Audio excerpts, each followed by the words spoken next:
Running, I mean, for so many of us, it's just fundamental, isn't it? More than just getting sweaty, it's, clearing your head, finding that rhythm. But then, yeah, then there's the other side. Injuries. So frustrating. It can really derail everything. But what if, like, a small tweak could make a huge difference? Keep you running longer, maybe with less pain. Today, we're going to dig into some really interesting research. It's a study called Effect of Increasing Running Cadence on Peak Impact Force in an Outdoor Environment. Came out of the University of Wisconsin-La Crosse. Our mission really is to unpack this for you. See how changing your running cadence, just how often your feet hit the ground, might cut down on impact. And maybe, just maybe, lower your injury risk, especially out there on the road or trail, not just in a lab. That's exactly right. Running is fantastic, but let's be honest, it's high impact. Right. And the injury stats are, well, they're pretty sobering. Some estimates put it over 50%, maybe even up to 80% of recreational runners getting injured. 80%. Yeah, it's a huge number. And high impact forces, that pounding, are often pointed to as a major culprit. So finding practical ways to lessen that impact, that's a really big deal for keeping runners healthy. Definitely. I think anyone listening who runs has probably felt that frustration, those aches. So this idea of changing your running cadence comes up as a solution. Yeah. Okay, let's unpack that then. What exactly is running cadence and why look at that specifically? Right. So cadence is basically your step frequency, how many steps you take each minute. Simple as that. Think of it like the beat, the tempo of your run. And the core idea, the hypothesis in the study, is that if you increase that cadence, take more steps per minute, but keep your overall speed the same, you could actually lower the peak impact force with each step. Okay, makes sense conceptually. And it's not like a brand new idea. Other studies have hinted at this, shown some promise. But I sense a but coming. Those Yeah. other studies, Yeah. usually done indoors, right, on treadmills. Exactly. There's the catch.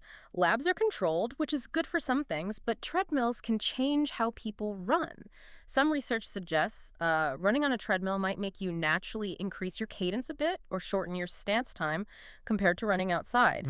So translating lab findings to the real world, pavement, trails, uneven surfaces, that's the challenge. You need what researchers call an etiologically valid scenario, basically something that reflects how people actually run and, yeah, sometimes get injured. Right, makes total sense. You need to study it where it happens. Mhm. So this Wisconsin lacrosse study, they took it outdoors.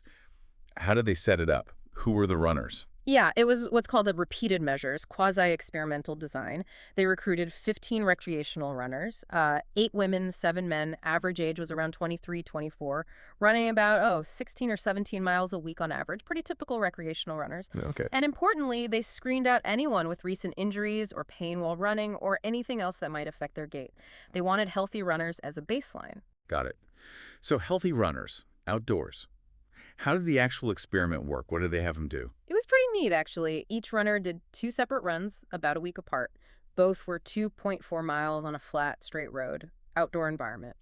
The first run was the baseline. Just run at your normal, comfortable pace. No instructions about cadence at all, Just go run. pretty much. Then the second run, that was the cadence session. The instruction was increase your cadence by 10% compared to your baseline run. But, and this is key, keep your overall pace the same as your baseline run. Okay, so faster steps, but not running faster overall. How do they help them hit that target cadence? They used an auditory cue, a metronome app metro timer on an iPod Touch. But interestingly, they didn't use earbuds. The metronome sound was played out loud, clipped to the runner, to keep it more like a real-world scenario, perhaps less intrusive. Huh. Like a little running robot sound following you? Sort of, a consistent beat to aim for. Okay, I'm measuring on this. Outdoors. What tech did they use? Good question. They used load sol insole sensors. These go right inside the running shoes. Oh, okay. They measure peak force directly in newtons, which they then adjusted for body weight and also cadence, steps per minute. Plus, they used a Garmin Forerunner 25 GPS watch, standard running watch, really. That tracked pace, obviously, but also cadence. And importantly, both the insoles and the watch had been validated before, so they knew the tools were reliable for this kind of outdoor measurement. Right, validating the tools is crucial. Okay, so they set it all up carefully. Outdoors, real runners. What did they find? Did the runners actually manage to increase their cadence?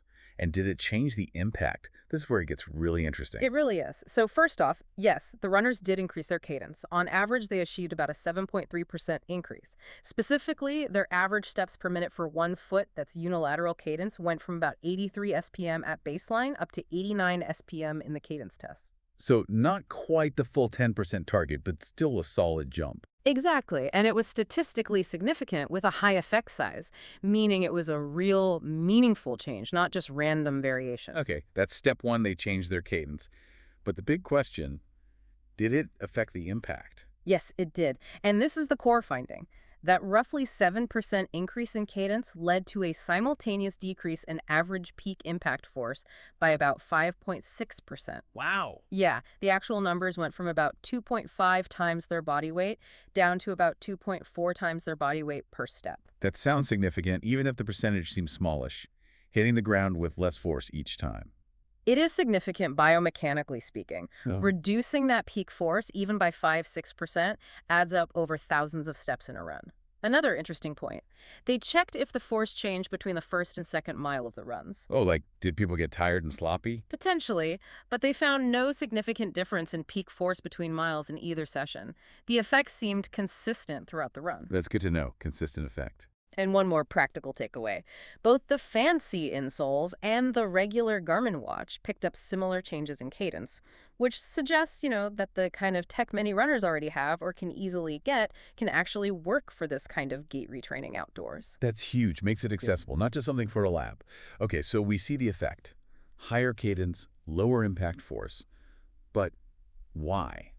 What's happening biomechanically when someone increases their cadence like that? Yeah, the why is fascinating. There are a couple of key potential explanations. One big one might be a change in foot strike pattern. When you increase cadence while keeping speed constant, you naturally shorten your stride a bit. This can encourage a shift away from a heavy rear foot strike, maybe towards more of a midfoot or even forefoot strike. And that matters because... Well, that shift moving away from landing hard on the heel has been shown in other studies to decrease vertical impact forces. It can also reduce forces around the knee joint contact forces by maybe 1.2 times body weight, and stress on the patellofemoral joint, the kneecap, by around 27%. Okay, so potentially less stress on the knee. That's a common trouble spot. Definitely. But, and this is an important but, we need to be balanced here. Shifting to a forefoot strike might reduce knee stress, but it can increase stress on other areas, Ah, like where? like the Achilles tendon, the ankle joint itself, and the tissues on the bottom of the foot, the plantar fascia. So it's a trade-off, potentially. Moving stress around rather than eliminating it. It can be, yes. Yeah. It highlights why just telling everyone land on your forefoot isn't necessarily the magic bullet. It depends on the individual. The other major factor is simply stride length. Like we said, speed equals cadence times stride length. So if you increase cadence and keep speed the same... Your stride length has to get shorter. Exactly. And just shortening your stride, say by 10%, has its own benefits. Research shows it can decrease those patellofemoral joint forces by nearly 15%, lower the loading rate, how quickly the force hits by about 13%, and reduce the total impact impulse over a kilometer by about 4.5%. So multiple mechanisms potentially working together when you up the cadence. Shorter stride, maybe different foot strike, both leading to less impact. Precisely. And this study's finding that even a 7% cadence increase reduced impact fits well with other research suggesting benefits in that 5–10% increase range. Some studies have shown, for example, that kind of increase can cut the energy absorbed by the knee by 20, even 40%. 20 to 40%, that's huge. Yeah. Okay, so it seems like a modest increase is good. Does that raise the question? How much is too much? Can you overdo the cadence thing? That is a really important point. This study aimed for 10%, got about 7%. What happens if you try for 15%, 20%? There's evidence suggesting that pushing cadence too high, maybe beyond that 10% mark for many people, can start to feel harder. Your perceived exertion goes up, and your metabolic costs, basically your running economy, how much energy you use, might get worse. So you're working harder, feeling like you're working harder, but not necessarily getting more biomechanical benefit. Possibly, yes. There seems to be a sweet spot, an optimal range, rather than just more is always better. Right. Okay, let's connect this back to the big why for many runners. Injuries. High-impact forces are linked to common issues, right? Shin splints, runner's knee, plantar fasciitis. Generally, yes. High-impact loading is considered a significant risk factor for many of those common running-related injuries, or RRIs.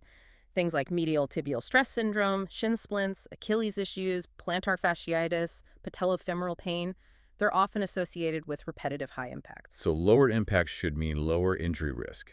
Seems logical. It seems logical, and it's a promising line of thought. But we have to be careful about drawing a direct causal line based only on studies like this one. The evidence picture across all research is actually a bit more well, nuanced, or maybe even conflicting in places.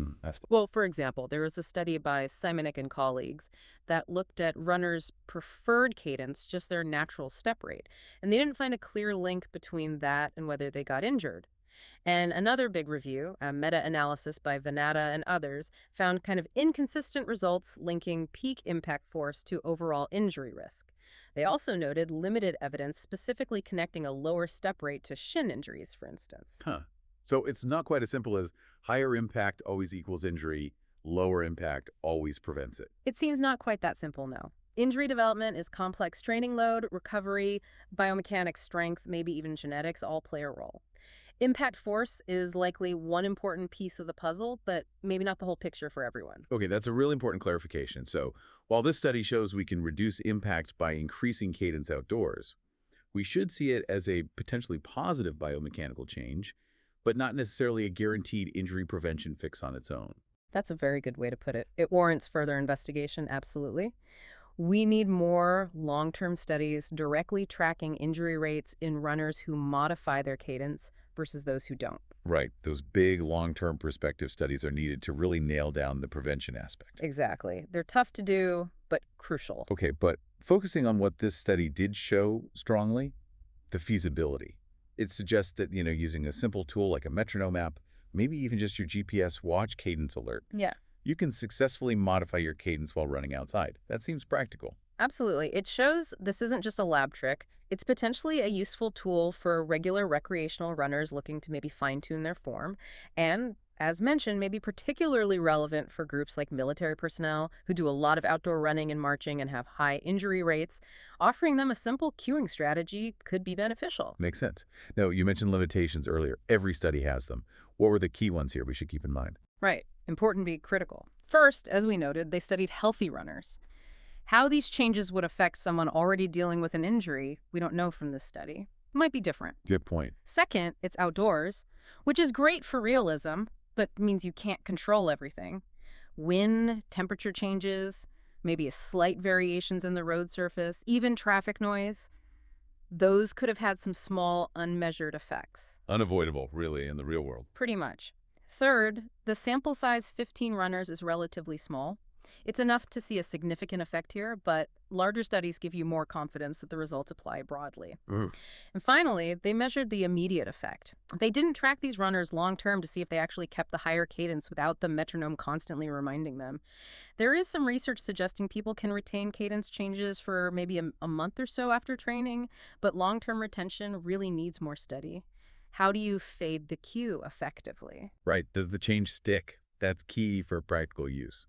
Okay, so wrapping this all up then, this deep dive into the University of Wisconsin lacrosse study gives us a pretty clear takeaway, doesn't it? Increasing your running cadence, even by a modest amount like the 7% they saw here, using a simple tool like a metronome, it can effectively lower your peak impact forces when you're running outdoors. Exactly. That's the core mechanical finding demonstrated in a real-world setting. And if we connect that to the bigger picture for you, the listener, what does it mean? Well, while we've added the nuance that the direct link to preventing all injuries needs more research, reducing impact forces is generally seen as a good thing biomechanically. So this highlights a simple, accessible strategy you could potentially experiment with. It's another tool in the runner's toolkit. A practical tool to consider. I like that. And maybe it leaves us with a final thought to chew on, this idea of rhythmic cueing, using a simple beat like a metronome to subtly change a fundamental pattern like running stride. Where else might that apply? In other parts of life where small, consistent adjustments to rhythm or frequency could lead to bigger changes, maybe more efficiency or less impact in a different sense. Something to think about, perhaps. What stood out to you from this deep dive today? Maybe it's time to check your own cadence next time you head out.